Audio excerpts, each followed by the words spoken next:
Hola, ¿qué tal? Yo soy Julia Tapia, parte del cuerpo de instructores de microbiología del Centro Universitario de Ciencias de la Salud de la Universidad de Guadalajara y el repaso de hoy es el tema virosis por vectores, específicamente dengue, zika y chikungunya, que se abordan los tres en un mismo video debido a que estos tres pertenecen al grupo de los arbovirus o arthropod-borne virus, que son virus que se transmiten por un vector, que es un artrópodo muy popular aquí en México y otras zonas tropicales, que es el mosquito. Y vamos a comenzar con el primero de ellos, que es el dengue. El virus del dengue o dengue virus tiene 4 serotipos, es de la familia Flaviviridae, del género de los Flavivirus. Tiene una forma esférica con un diámetro de 40 nanómetros, es el más pequeño de los tres que vamos a ver hoy, y tiene una nucleocápside icosaédrica, aunque no la podemos ver en esta imagen. Su membrana lipídica la obtiene de las células de su hospedador. Y sobre esta es que se insertan sus propias proteínas de membrana y de envoltura. Su material genético es RNA o ARN de una sola cadena, single strand, con sentido positivo, es decir, que codifica de 5' a 3'. Su tropismo celular o su preferencia está marcada por células de la defensa inmune, como son los macrófagos, los monocitos, los linfocitos CD4 o cooperadores y CD8 o citotóxico, las células dendríticas, células endoteliales, el hígado y la médula ósea. Los virus de este género, de esta familia, ingresan a las células por endocitosis mediada por receptor y generalmente se replican en el citoplasma. Algo notable de estos tres virus es que se transmiten por picadura, como comentaba al principio, por la picadura de un mosquito. El serotipo 2 del dengue, el dengue virus 2, presenta dos genotipos que son importantes mencionar, ya que el primero de ellos, o del sudeste asiático, ha sido asociado con el dengue hemorrágico y el segundo, el americano, ha sido asociado con dengue benigno, que no quiere decir que sea bueno, simplemente que no pone o no suele poner en riesgo la vida del hospedador. Su replicación es muy similar al esquema que se conoce ya de la replicación normal de los virus en general. Y bueno, una vez que el mosquito pica, el virión va a ingresar al cuerpo y va a unirse a los receptores que están en una célula, va a decir de aquí soy y se va a unir. Después va a proceder una endocitosis donde este virión se va a invaginar y forma un endosoma. De aquí,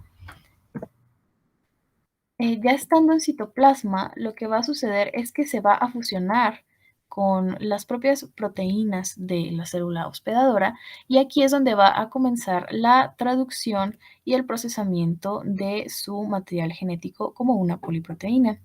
Después va a pasar, ya que ha sido ensamblado y su RNA ha sido replicado, por supuesto, va a pasar al retículo endoplásmico, donde va a suceder la primera etapa de maduración. Después va a ser trasladado al aparato de Golgi, donde va a terminar su maduración, su segundo proceso, y después va a ser exocitado y a través de una vesícula, originándonos un virión maduro. De manera general, este es el proceso de replicación que van a seguir los tres virus que vamos a ver hoy.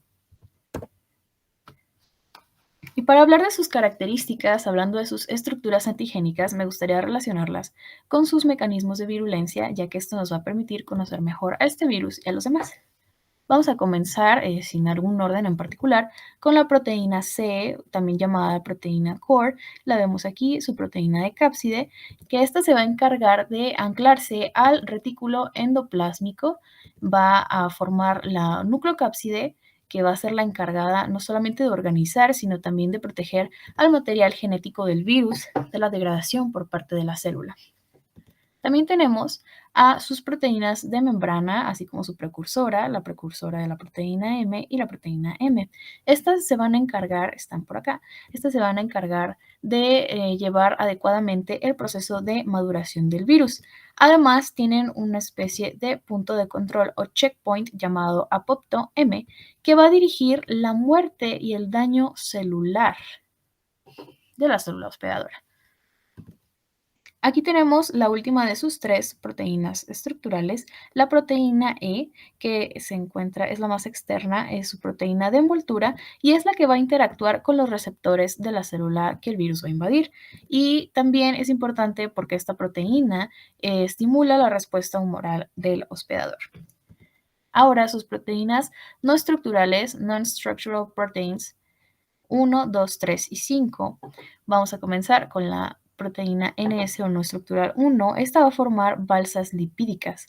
Esta además va a estimular, debido a que las balsas lipídicas van a servir con la NS1 como una señalización, como una banderita para el sistema inmune, van a estimular la lisis mediada por el sistema del complemento y que es dependiente de anticuerpos.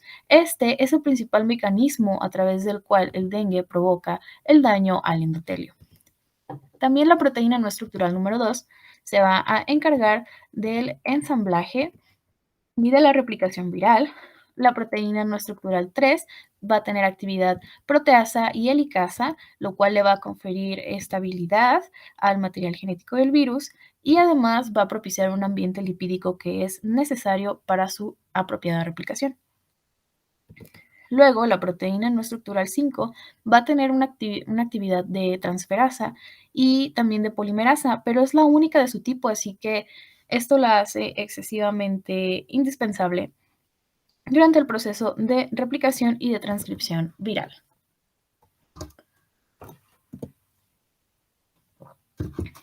Ahora que hemos conocido un poco la estructura del virus, podemos hablar de su patogenia. Este virus tiene un periodo de incubación relativamente corto de 5 a 10 días y, como se ha comentado antes, se transmite a través de su vector, que es el mosquito. Va a afectar a células del sistema inmunitario, células endoteliales, del hígado y la médula ósea. El hospedero, una vez que el virus entra, va a reaccionar de la siguiente manera. Primero, va a liberar interferón de tipo 1, alfa y beta, con la finalidad de inhibir la replicación del virus. Después, se va a llevar a cabo la presentación de antígenos a través del complejo mayor de histocompatibilidad, tanto de tipo 1 como de tipo 2. Esto va a provocar que las células natural killer y los linfocitos T ataquen a las células que están infectadas y le van a liberar interferón de tipo 2.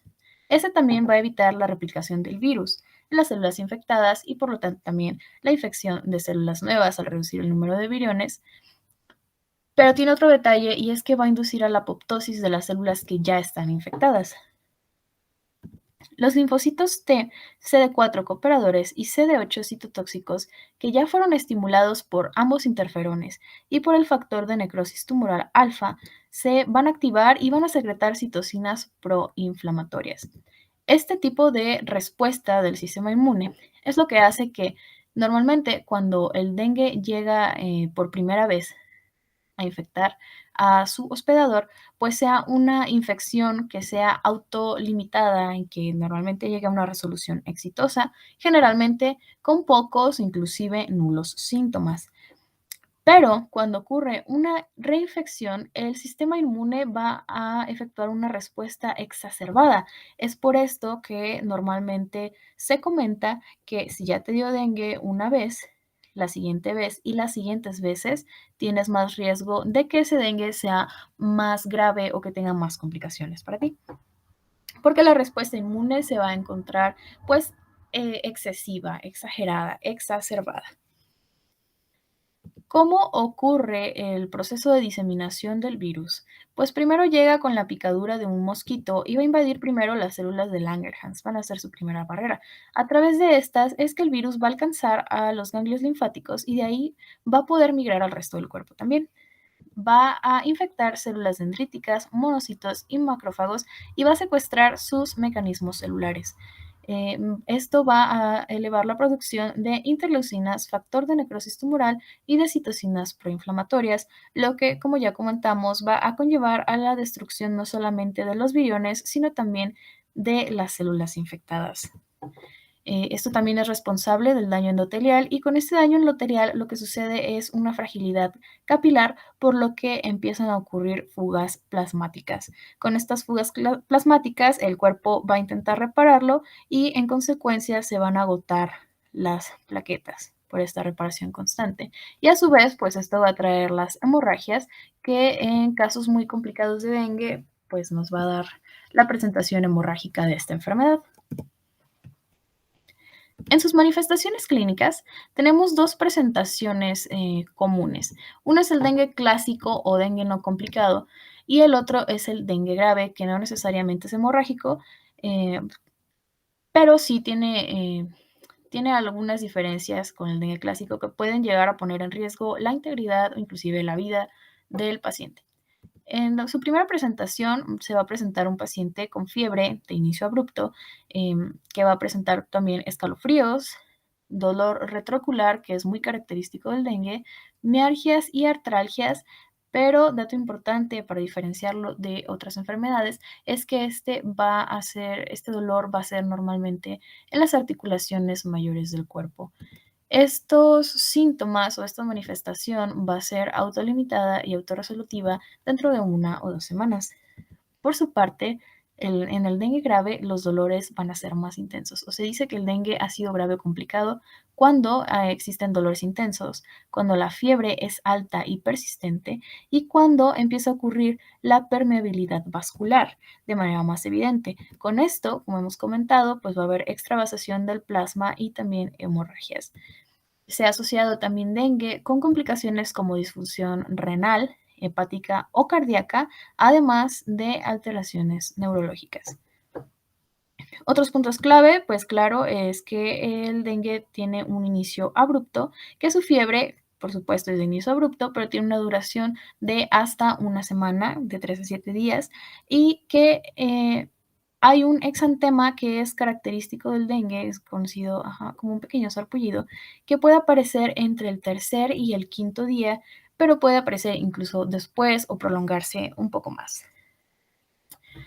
El dengue, cuando una persona tiene dengue, tiene un signo positivo a la prueba del torniquete o tiene el signo de Rampulit positivo. Este lo utilizamos para determinar la fragilidad capilar que es característica de dengue. Primero, para realizarlo se infla primero el esfigmomanómetro o baumanómetro. Algunas bibliografías recomiendan 80 milímetros de mercurio, pero también he encontrado que puedes hacerlo utilizando el producto, el cociente entre la presión sistólica y la presión diastólica de tu paciente para mayor seguridad. Esto en milímetros de mercurio y lo dejas así infladito durante 5 minutos. Lo normal es que en el área de 1 pulgada cuadrada o 2.5 por 2.5 centímetros encuentres hasta 10 petequias, pero se considera una prueba positiva a partir de las 20 petequias por pulgada cuadrada, como es en el caso de abajo, y aquí podemos ver esta línea, esta división de donde estuvo el manguito. Un dato importante es que por el agotamiento de los recursos que ya habíamos comentado, el paciente puede presentarse con leucopenia y trombocitopenia, que van a ser característicos para diferenciar el dengue de otras enfermedades exantemáticas. En lo que refiere a su epidemiología, su distribución se ha considerado endémica en África, donde se presentan hasta el 75% de los casos en todo el mundo. También es endémico aquí en América, en el Mediterráneo, en Asia y en el Pacífico. Antes, el dengue y estas enfermedades exantemáticas tienen una frecuencia más cíclica, pero con la urbanización, con el calentamiento global, con la sobrepoblación y las crisis de contaminación por basura, pues ahora se ha vuelto autóctona en varios lugares y es más difícil pues que tenga una presentación cíclica, sino que es más cosmopolita y está presente durante más parte del año, la mayor parte del año en realidad. Y a pesar de que es la segunda enfermedad febril de todas las que existen en todo el mundo, es la segunda que se presenta con mayor incidencia, pues el dengue está catalogado como una de las enfermedades olvidadas junto con sus primos el Zika y el chikungunya. La mortalidad documentada es del 2 al 3%, pero en comunidades que están infratendidas sanitariamente puede alcanzar hasta el 50% de su mortalidad. Las personas en riesgo son aquellas que se encuentran en los extremos de la vida, como los neonatos, los bebés y las personas de la tercera edad. las mujeres embarazadas, en especial en el último trimestre, y en lugares donde exista la presencia del vector, el mosquito del género Aedes. Sus reservorios pues, son los humanos y son los primates. Y su vector, el mosquito, es este de aquí, del género Aedes, los que tienen las patitas con rayitas blancas. El mosquito Aedes albopictus, que se ha encontrado más en climas templados, en parte responsable de su mayor distribución global. Y el mosquito Aedes aegypti, más popular en climas tropicales y subtropicales, como aquí en México. Una persona que tiene dengue puede portarlo y tener síntomas, que es una proporción de un cuarto nada más de las personas, y el resto de las personas, los otros 3/4 que tengan el dengue, pues van a ser asintomáticos. Esto es importante notarlo y es peligroso porque una persona puede no saber que está infectada con dengue, un mosquito llega, lo pica y ahora el mosquito se ha convertido en el vector. El mosquito ya tiene el virus y puede ir, picar a alguien más y contagiar a otra persona con dengue. En México, esta enfermedad y las otras dos que vamos a ver son de notificación epidemiológica obligatoria. Para efectuar su diagnóstico, pues este recae en los aspectos clínico, epidemiológico y laboratorial. Primero tomamos en cuenta para el aspecto clínico, pues la parte epidemiológica, que sea una endemia o antecedente de viaje de 15 días a un lugar donde haya presencia del vector o donde haya un brote. El síndrome, fiebre, artralgia y exantema maculopapular. El detalle aquí es que esta fiebre es de inicio abrupto, a diferencia de las otras dos enfermedades que vamos a ver, que su artralgia es de articulaciones mayores y que el exantema maculopapular no es de tipo pruriginoso. Además, se pueden presentar náuseas, va a dar positivo a la prueba del torniquete o de Rumpel-Lid y en ocasiones, cuando comienza el periodo de recuperación, se puede presentar picazón. En cuanto al laboratorio, estos pacientes se van a presentar con leucopenia y trombocitopenia por el agotamiento que ya hemos descrito, además del hematocrito aumentado debido a la fuga capilar al tercer espacio, ya que se va a ver más concentrado el hematocrito y va a fugarse pues la parte más líquida junto con la albúmina, por lo que también va a estar disminuida. Vamos a ver que se elevan las enzimas hepáticas, las transaminasas, la bilirrubina y la fosfatasa alcalina en los casos más severos. Se puede realizar un diagnóstico microbiológico a través de cultivo, que claro está disponible en laboratorios que son más especializados, pero no se suele hacer aquí en México. También se pueden realizar diagnósticos molecular e inmunológico con PCR en tiempo real, pruebas de antígeno, el antígeno NS1 por su proteína no estructural 1 por ELISA, o también podemos hacer serología buscando IgM o IgG en caso de que alguien esté interesado en saber cuándo puede hacer cada una. Pues la PCR se puede hacer desde el primer día del inicio de los síntomas, junto con las pruebas de antígeno en suero o en plasma, y las pruebas de inmunoglobulinas tendrán que ser a partir del cuarto día de aparición de los síntomas para un resultado más certero. Bien. Vamos con nuestra segunda enfermedad, que es el Zika. El Zika virus pertenece a la misma familia que el dengue y al mismo género que el dengue, también es un flavivirus. También tiene una forma esférica y tiene un diámetro ligeramente mayor que el virus del dengue, de 50 nanómetros. Asimismo, es un virus envuelto y su material genético también es RNA de una sola hebra en sentido positivo. Es bastante parecido a los otros flavivirus, con algunas pequeñas diferencias en nucleótidos y aminoácidos.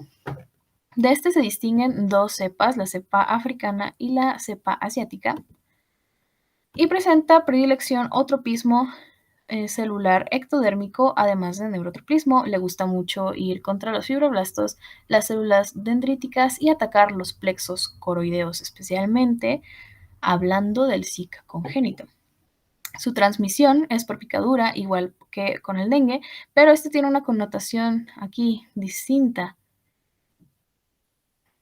Y es que el virus del Zika se ha comprobado recientemente que también tiene una transmisión sexual. ¿sí? Su vía de transmisión también es sexual y es importante mencionar una vía de transmisión congénita, es decir, de una madre embarazada a su bebé. Aquí pues una imagen de la preciosa estructura del virus del Zika, pero realmente no vamos a andar mucho porque lo que nos interesa es conocer sus estructuras antigénicas para relacionarla con sus mecanismos de virulencia. Viendo sus proteínas estructurales, son estas tres de aquí. Vemos proteínas que ya conocemos, como la proteína C o de cápside, que va a formar esta capa protectora para el material genético, su proteína de membrana, como ya vimos con el dengue, y su proteína E, que va a estar en la parte más externa y se va a unir al receptor para fusionarse con el virus y la célula hospedadora.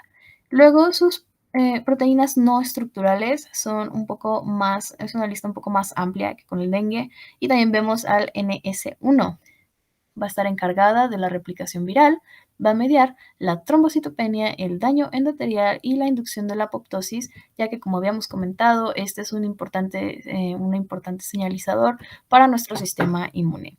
Su proteína no estructural 2A se va a encargar de la síntesis del ARN y del ensamblaje, y estas dos proteínas, la 3 y la 2B, van a tener actividad proteasa y helicasa. Asimismo, van a ser blanco para los linfocitos CD8 citotóxicos y van a bloquear las señales del interferón de tipo 1, al mismo tiempo que van a modular la liberación de los gránulos de estrés de la célula hospedadora u hospedera. Su proteína no estructural 4A se va a encargar de, al igual que la 4B, replicar el ARN, de bloquear al interferón 1 y de inducir la autofagia. Pero el 4B además va a modular la liberación de los gránulos de estrés como la 2B. La proteína no estructural 5 además va a tener una actividad enzimática de metiltransferasa y de polimerasa de RNA. Su patogenia es realmente muy similar a la patogenia del virus del dengue.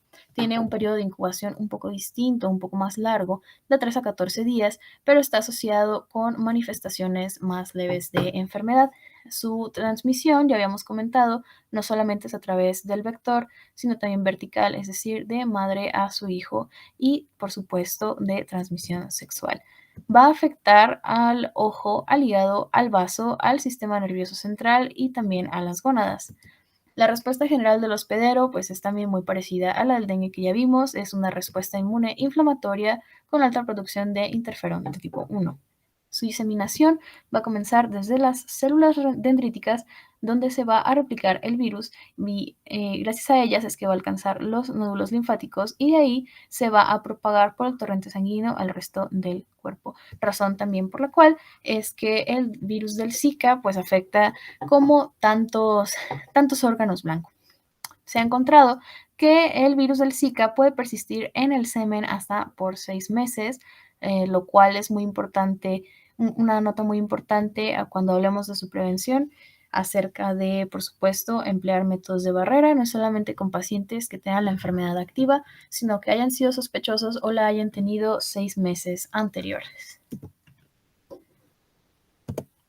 Sus manifestaciones clínicas, pues vemos que de manera clásica se va a presentar un paciente que padezca de mialgias y de artralgias, además de dolor de cabeza y dolor retrocular, que es más característico del dengue y es más severo en el dengue, pero también puede presentarse aquí. También va a presentarse edema de miembros inferiores, se puede presentar dolor abdominal, vómito y también adenopatías, pero esto puede o no puede presentarse en los pacientes. Los síntomas aparecen de 3 a 12 días después de que un mosquito ha sido picado y les comentaba, ha sido asociada con una manifestación menos severa que el dengue y también autolimitada. La fiebre que se va a presentar aquí no es tanto de inicio abrupto y va a ser una fiebre que se encuentre bastante leve o inclusive que sea únicamente febrícula. También puede haber prurito, pero esto está presente un poco antes que el prurito y el rash del dengue. Y un dato importante para diferenciarlo es que este rash, esta enfermedad exantemática, va a tener una presentación de tipo pruriginosa en contraste con el dengue. Además, como podemos ver también en las imágenes, va a haber conjuntivitis no purulenta. Perdón, aquí también tenemos otras manifestaciones del rash del rash característico del Zika, y vamos a ver que las artralgias o el dolor, la artritis, se va a presentar en un sentido que va de distal a proximal, por lo que normalmente se presenta primero en los pies y en las manos, pero también puede presentarse en codos, en rodillas, en cuello, y así. Tiene complicaciones severas, ha sido asociada bastante con el síndrome de Guillain-Barré, que es prácticamente una enfermedad inflamatoria autoinmune del sistema nervioso periférico que cursa con parálisis ascendente por el daño axonal. En el 14% de las mujeres embarazadas que padecieron Zika durante su gestación, sus bebés nacen con Zika congénito, que por supuesto deja secuelas de por vida y ha sido asociado o presenta, mejor dicho, lo siguiente. La mayoría de las veces presenta microcefalia u otro tipo de deformación craneal, por ejemplo, deformaciones en las suturas o en el cuero cabelludo, así como también calcificaciones subcorticales que son importantes para diferenciarlo clínicamente del citomegalovirus congénito. El bebé nace con neuropatía cerebral, lo cual lo va a llevar a que nazca con contracturas congénitas debido a este error en el funcionamiento neurológico, además de anomalías oftálmicas y las secuelas neurológicas que normalmente cargan para toda su vida, pues es la discapacidad cognitiva. Muchos de ellos tienen convulsiones a lo largo de su vida y la mayoría también presenta problemas con sus mecanismos de deglución. Pues el Zika es más persistente en climas tropicales y subtropicales, pero también puede ser importado a climas que son más templados. Y puede adaptarse el vector a otros climas un poco más fríos, por lo que el virus del Zika se ha estado expandiendo en los últimos años. Desde 2015 a 2021 se registraron un total de 12.000, casi 13.000 casos confirmados aquí en México, pero afortunadamente en lo que va del año solamente se han registrado 2. El Zika congénito tiene una mortalidad del 11.3% y el Zika adquirido en una persona normal, un adulto, tiene una tasa de mortalidad de 0.29 por cada 100.000 habitantes. Los grupos que se encuentran en mayor riesgo son aquellos que tengan pues endemia de esta enfermedad, que estén en presencia del vector y muy especialmente durante el primer trimestre de embarazo. El reservorio de este virus pues van a ser los humanos, van a ser otros mosquitos, van a ser monos y otros mamíferos pequeños. Su vector, el mismo que el vector para el dengue, Aedes, tanto aegypti como albopictus, el que tiene las patitas con rayitas blancas, y una persona que tiene Zika puede ser sintomática en el 80% de los casos, prácticamente opuesto al dengue, o puede no tener síntomas y no darse cuenta de que no tiene síntoma, tan solo una de cada 5 personas. También es de notificación obligatoria para la vigilancia epidemiológica en México y su diagnóstico nuevamente recae en los aspectos clínico y laboratorial. Vamos a tomar como un caso sospechoso, pues primeramente muy importante que haya alguna asociación epidemiológica, tanto la endemia como el antecedente de viaje o el brote, una fiebre que sea leve, fiebre o febrícula, el exantema maculopapular con una presentación más pruriginosa, conjuntivitis que no sea purulenta, además de hiperemia conjuntival, mialgias y artralgias, dolor de cabeza y dolor retrocular. En el sentido de los análisis de laboratorio, los pacientes van a cursar con una leucopenia que normalmente es leve y transitoria, así como monocitosis y trombocitopenia, pero por supuesto menos marcada que con el dengue. Además, vamos a ver aumentadas la lactato deshidrogenasa o deshidrogenasa láctica, las transaminasas, el fibrinógeno y este es muy importante, la proteína C reactiva. Asimismo, pueden hacerse diagnósticos inmunológico, molecular o microbiológico, pero no son de mucho uso aquí en México.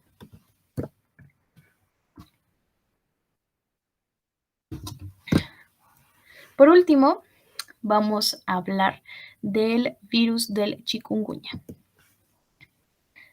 Su nombre viene del suajili, que significa caminar encorvado, el que se dobla o el que camina encorvado, por las características de esta enfermedad.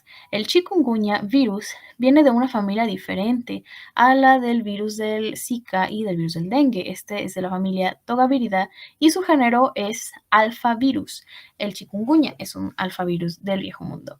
Su forma también es esférica y su diámetro es mayor que el de los otros dos, con 60 a 70 nanómetros. También es un virus envuelto y también tiene un material genético ARN en sentido positivo de una sola cadena o una sola hebra con su caperucita.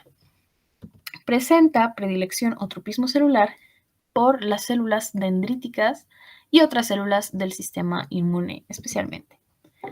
Los alfavirus, al igual que los clavivirus, van a penetrar en la célula por endocitosis mediada por receptor, se van a replicar en el citoplasma y van a salir por gemación de la membrana plasmática de la célula hospedadora.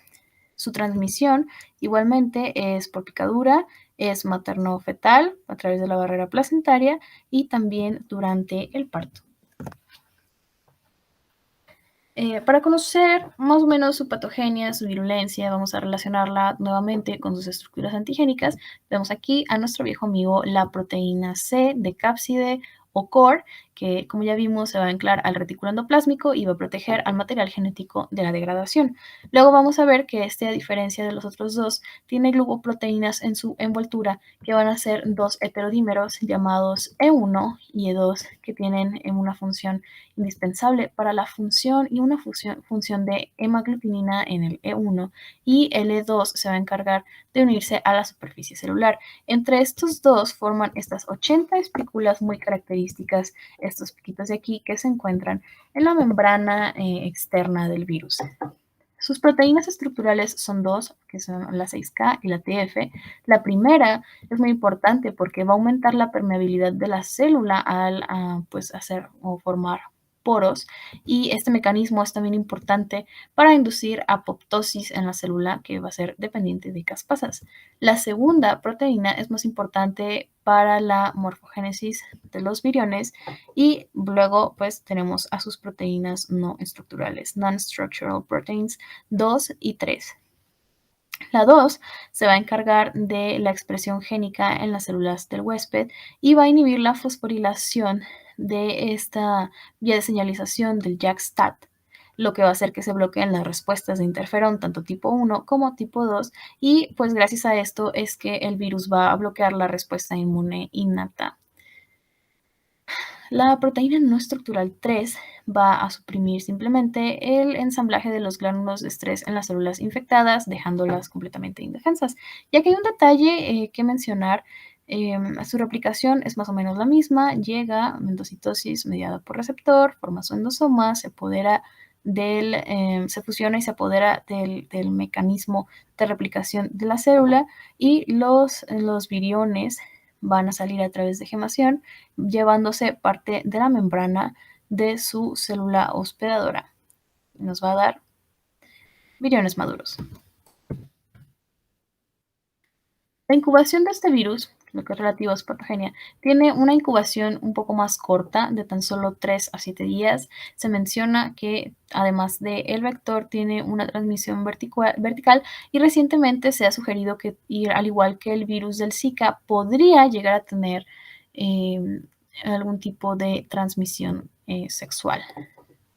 Este virus va a afectar al músculo esquelético, va a afectar articulaciones, le gusta ir también al hígado, a la piel en general, al sistema neurológico, ocular, renal, hematológico, lo que también va a originar algunas coagulopatías, y todo esto va a ser gracias a los efectos del interferón y de las otras citocinas, como nos podemos dar una idea gracias a cómo actúan los otros dos virus que ya mencionamos hoy.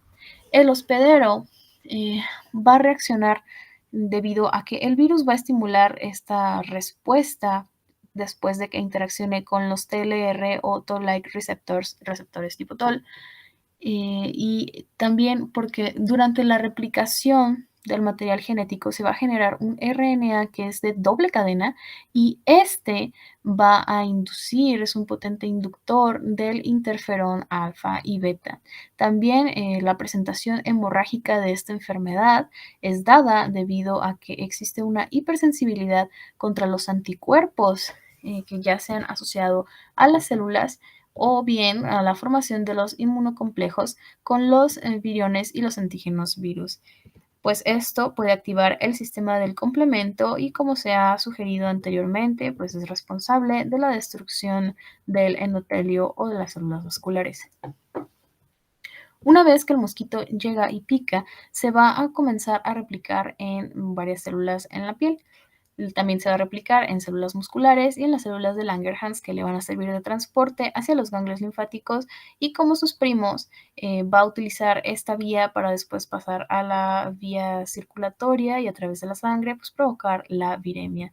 Con esta viremia es que se va a favorecer la invasión a otros tejidos, especialmente las articulaciones y los órganos internos como el vaso y el hígado. Digo, como ah, el hígado y el sistema neurológico ocular renal, lo que nos va a dar lugar a que exista este tipo de respuesta inmune generalizada con el síndrome de fiebre, artralgia y exantema. Algo distintivo del Zika es que el dolor que produce es bastante, bastante fuerte y le gustan los músculos grandes como los músculos que tenemos en la espalda. Entonces va a generar que la persona, el paciente que padezca de chikungunya, tenga un dolor tan severo que normalmente camina encorvado, de ahí pues que en Swahili se le pusiera ese nombre, el que camina encorvado, y aquí arribita vemos una representación de cómo es el tipo de exantema que vemos en el chikungunya. Es un poco más grande que, por ejemplo, en el dengue, que es más pequeño, es escarlatiniforme, y es distinto del Zika, que es más como pruriginoso. El chikungunya en el embarazo ha sido asociado con abortos espontáneos y una transmisión vertical que no pudo ser evitada por cesárea, es decir, que muy probablemente atraviese la barrera placentaria. Y bueno, los bebés que nacen con una infección por chikungunya neonatal van a tener una presentación sintomática pues con fiebre, pérdida de apetito, edema periférico, el rash característico del chikungunya y una hiperpigmentación acrofacial, como podemos ver aquí. La carita está más oscura y está como azulita, característico del chikungunya congénito. Se van a presentar también con convulsiones, como en el Zika, presentación de meningoencefalitis, pero aséptica, ya que no está asociada a alguna bacteria, no es por alguna infección. Y por último, pues puede llevar a la muerte. Su manifestación más clásica es una fiebre, también de inicio abrupto, esta es más elevada, es de 40 grados y tiene un curso como de montaña rusa, que sube, que se quita, que sube, que se quita, como más intermitente.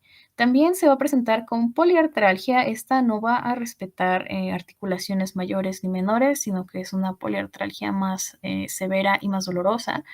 Tiene también, los pacientes se presentan con dolor de cabeza, pues esas clásicas erupciones cutáneas, este exantema, se van a presentar con dolores musculares, especialmente en la espalda y en lesiones anteriores, y al igual que el dengue y que el Zika, puede presentarse con náuseas y vómitos, pero en estos últimos dos, es decir, en el Zika y en el chikungunya, las náuseas y los vómitos son menores o la sensación es menor que con el dengue.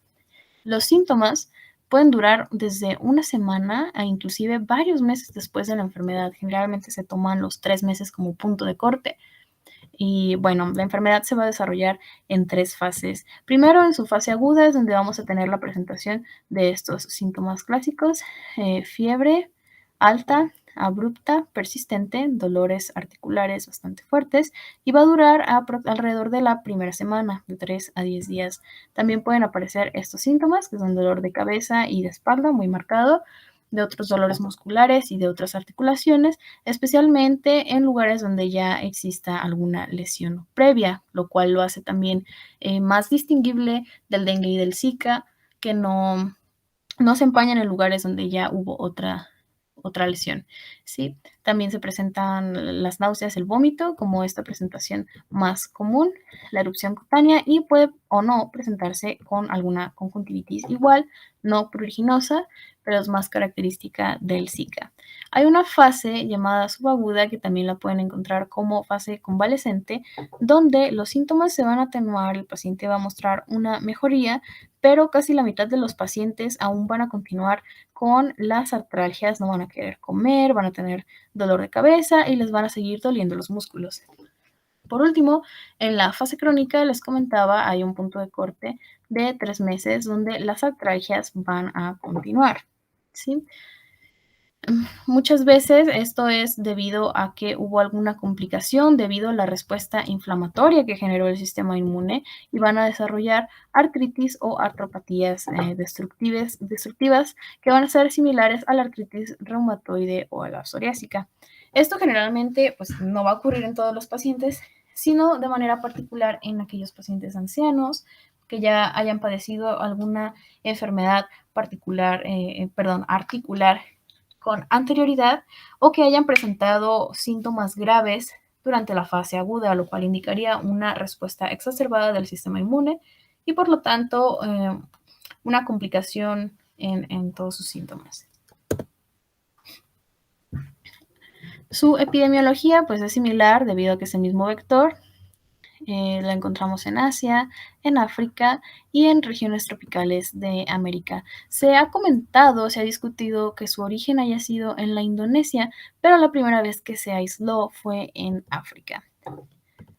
Igual, antes solía tener una frecuencia cíclica y con todos los cambios que ha sufrido el mundo, pues se volvió autóctona en Jalisco en 2015, que fue donde se presentó su primer caso del chikungunya.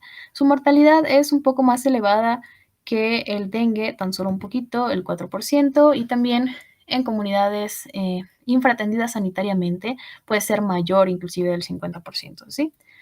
De nuevo, los grupos de riesgo van a ser las personas que se encuentren en los extremos de la vida, neonatos, bebés y ancianitos, mujeres embarazadas, ¿sí? Especialmente aquí también en el primer trimestre, y personas que cursen con otras comorbilidades o enfermedades crónico-degenerativas como la diabetes mellitus, la hipertensión arterial u otras cardiovasculares. Además, en cuanto a crónico-degenerativas, hay personas que ya tengan alguna patología en las articulaciones, como las personas que ya tienen artritis, y personas que se encuentren en presencia del vector, ya sea por una endemia o por un viaje reciente. El reservorio es un poco más amplio, ya que el chikungunya no solamente puede estar en humanos y en primates, sino también en otros mamíferos grandes como los búfalos, pequeños como los roedores e inclusive en las aves, los pajaritos. El vector nuevamente es el mismo, los mosquitos del género Aedes, tanto Albopictus en climas más templados y Aegypti en climas tropicales y subtropicales. El estado del portador más similar al del Zika, pues una persona que tiene chikungunya presenta síntomas el 85% de las veces y el 15% de las veces puede no presentar ningún síntoma y no darse cuenta de que le dio chikungunya. Además, igual que las otras dos, es una enfermedad que es de notificación epidemiológica obligatoria para la vigilancia epidemiológica en nuestro país. Su diagnóstico, de nuevo, muy importante, laboratorial y clínico. Vamos a hablar primero de su diagnóstico laboratorial. Se toman muestras de suero, plasma o inclusive de líquido cefalorraquídeo cuando el chikungunya aparezca ya con manifestaciones neurológicas. El paciente se va a presentar con linfopenia y de vez en cuando va a presentar hipocalcemia, protombina o trombocitopenia. Además, vamos a ver incrementadas las proteínas C reactiva, el parámetro de velocidad de sedimentación globular, y durante la primera fase, la fase aguda, vamos a ver que están elevadas las enzimas hepáticas. También puede hacerse un diagnóstico molecular inmunológico de manera directa con PCR o indirecta buscando las inmunoglobulinas, o también prueba de antígenos con ELISA. Para determinar que un diagnóstico inmunológico por chikungunya virus es positivo, pues tiene que encontrarse títulos de inmunoglobulina M o seroconversión de IgG 4 veces más elevadas en un intervalo o en intervalos de 15 días. Y acá también, pues si a alguien le interesa cuándo se pueden o se deben realizar estas pruebas para un diagnóstico certero, pues aquí está, PCR desde el inicio de los síntomas, parecido como con el COVID, a partir del cuarto día la IgM en suero o del quinto a sexto día buscando la IgG. En el diagnóstico clínico vamos a tomar en cuenta el aspecto epidemiológico, que sería la autoctonía o un antecedente de viaje, además del característico síndrome fiebre, artralgia, exantema. Aquí el detalle es que esta fiebre es intermitente, que la artralgia es generalizada y que el exantema es un exantema maculopapular, igual que en las otras dos, pero no es pruriginosa y no es escarlatiniforme, ¿sí? Más adelante hay un lindo cuadro diferencial que podrán analizar para poder distinguir mejor las diferencias entre estas tres enfermedades o patologías. Además, el paciente se puede presentar con adenopatías o con hepatomegalia, solo a veces en cursos graves, y nuevamente podría hacerse un diagnóstico microbiológico, pero este es mucho menos sensible y por supuesto no es tan común aquí en nuestro país. El tratamiento para los arbovirus, pues en realidad va a ser el mismo para los tres, porque es muy común que se confundan estas tres enfermedades y eh, mm, el tratamiento que se da en realidad es más sintomático para evitar algunas complicaciones. En los tres casos podemos administrar paracetamol o acetaminofén, pero nunca vamos a poder administrar ácido acetil salicílico u otros AINES debido a que si fuera una enfermedad, si la enfermedad fuera realmente dengue y nosotros administramos ácido acetilsalicílico, pues vamos a interrumpir la agregación plaquetaria. Y como vimos, el dengue tiene una complicación hemorrágica muy peligrosa y si al agotamiento de las plaquetas nosotros le agregamos que no se van a poder agregar, híjole, pues podemos complicar un dengue, ¿sí? Y como las tres se parecen, pues no vamos a administrar ni ácido acetilsalicílico ni AINES, ¿ok? También en caso de que sepamos específicamente que se trata de Zika, pues aquí sí se pueden administrar algunos antihistamínicos o inclusive esteroides como la hidrocortisona para disminuir pues la rudeza de esta respuesta de nuestro sistema inmune. Y bueno, en el caso de dengue, cuando la trombocitopenia es muy exagerada, cuando hay un agotamiento muy mal plan de plaquetas, pues puede recurrirse a una transfusión. Aquí he marcado hemotransfusión, pero me parece que únicamente se hace transferencia de plaquetas. De manera profiláctica, pues no hay vacuna para ninguna de estas, ya que se consideran pues enfermedades olvidadas, pero especialmente para estas pues existen o hay registros de al menos 18 vacunas en desarrollo, pero por supuesto ninguna ha sido comercializada hasta ahora. Además, el tratamiento que se da pues es básicamente de soporte, donde se busca ya sea prevenir o en los casos graves corregir algún shock, hablando pues más particularmente del dengue grave y aún más específicamente del dengue grave con vertiente hemorrágica, donde sí, la mortalidad puede verse altamente elevada, puede haber mucho peligro para el paciente y de manera general para los tres, pues se va a recetar mucho reposo, consumo de líquidos y medidas de analgesia, como ya comentamos, únicamente con acetaminofén o paracetamol. Esta analgesia, en el caso de personas que padezcan chikungunya, comprobado, pues puede prolongarse esta terapia analgésica, ya que pues, van a cursar con artritis incapacitantes. Eh, pero no solamente puede ser prolongada, también puede hacerse una analgesia de curso corto en los casos en los que eventualmente sí haya mejoría, y esta puede darse además de solamente con paracetamol, pues con corticosteroides o en algunos casos, pues también con fisioterapia. Recordando únicamente esto para chikungunya. La prevención de los tres, pues básicamente se trata de disminuir lo mayor posible la exposición al vector. Por lo tanto, pues una de las principales recomendaciones es que se instalen mosquiteros, de preferencia impregnados con repelente de mosquitos en las puertas, en las ventanas y en los bebés, pues alrededor de las cunitas en sus habitaciones, ¿sí? Además, se recomienda el uso de repelente para los mosquitos cuando uno salga, que al jardín, que al parquecito, inclusive cuando esté en casa, ya en tiempo donde los mosquitos empiezan a abundar, excepto en bebecitos que sean menores de 2 meses de edad. También pues va enfocado a, como estamos enfocados a reducir la prevalencia del vector, pues vamos a reducir todos los criaderos de mosquitos, para lo cual hay recomendaciones más específicas en la siguiente diapositiva. De manera general, pues tapar los recipientes, hacer constantemente y evitar que se acumule la basura.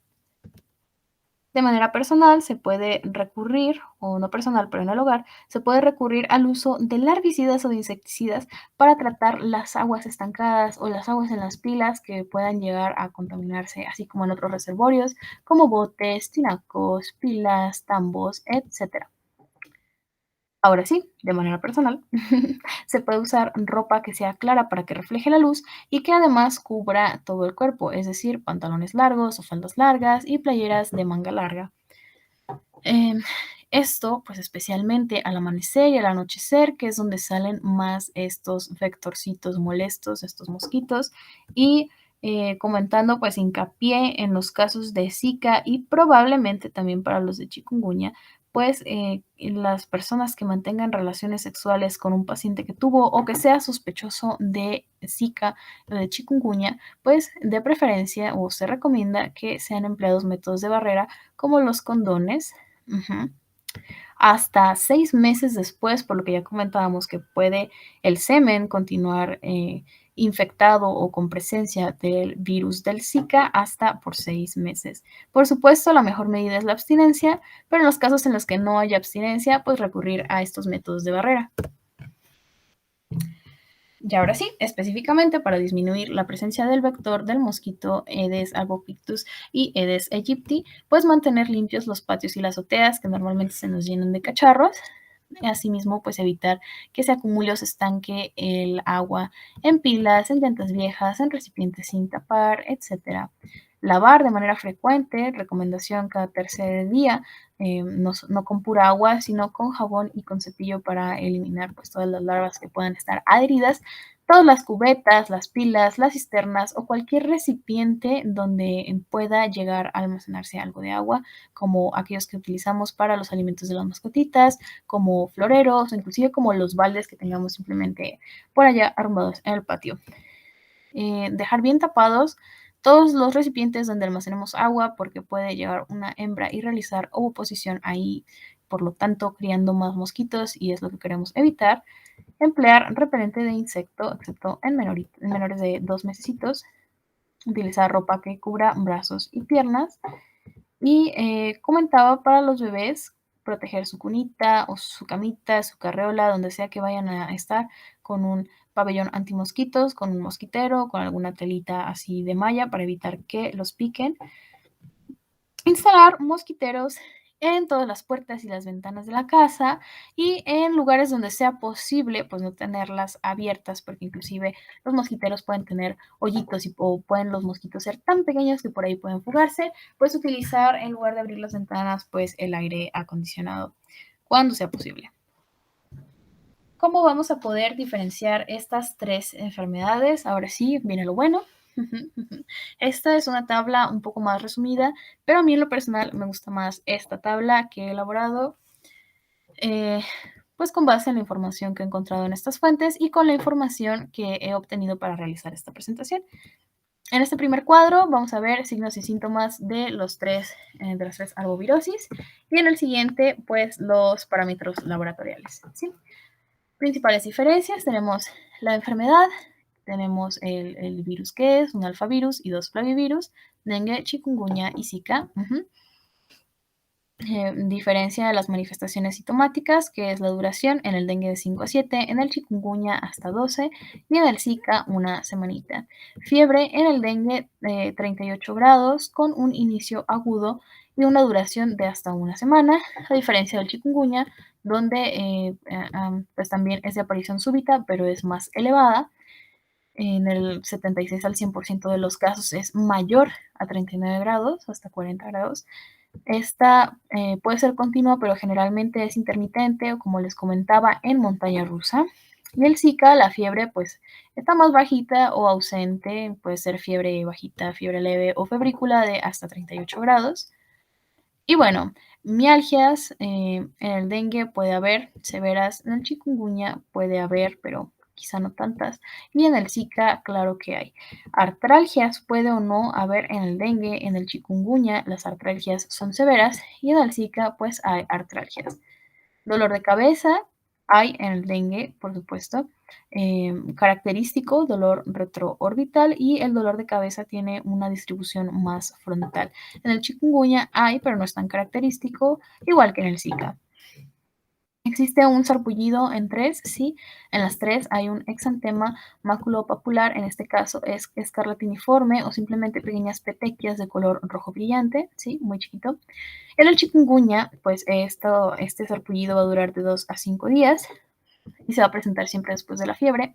Este exantema va a estar ubicado en el tronco y en las extremidades, en las palmas de las manos, en las plantas de los pies y en el rostro. En algunas bibliografías encontré que el chikungunya también puede presentarse con este exantema, esta manifestación exantemática en sentido céfalo-caudal, es decir, del rostro hacia las plantas de los pies.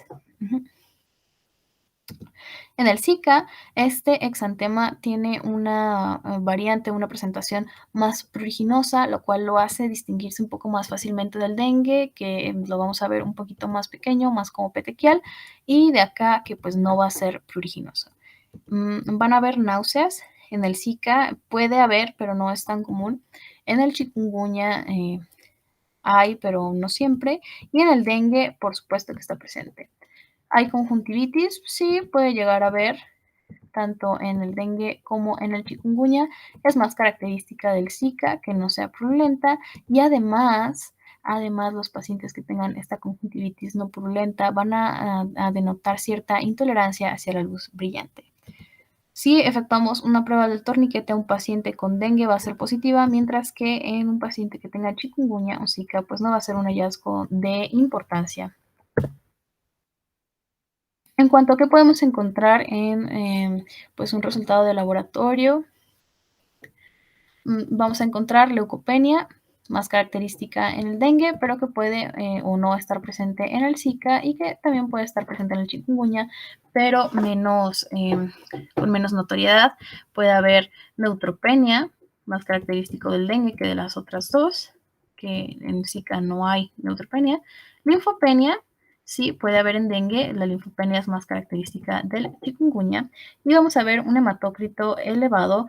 El dengue les comentaba por la fuga al tercer espacio, por tanto va a haber más concentración del hematócrito y como está relacionado con esta trombocitopenia bastante marcada, pues va a seguir fugándose el líquido, entonces el componente eritrocitario va a seguir concentrado, por eso es más característico. Trombocitopenia también va a haber en estas dos, pero pues es mucho menos representativa que en el dengue y además de representativa, pues realmente es mucho menor que en el dengue. Y bueno, hablando de la velocidad de sedimentación globular y en las pruebas de proteína C reactiva, pues en el dengue estas van a estar ausentes, en el Zika puede o no haber. Y en el chikungunya sí o sí las vamos a ver elevadas. Muchas gracias. Esto ha sido todo de mi parte. Por favor, no se olviden de seguirnos en nuestras redes y mucho éxito.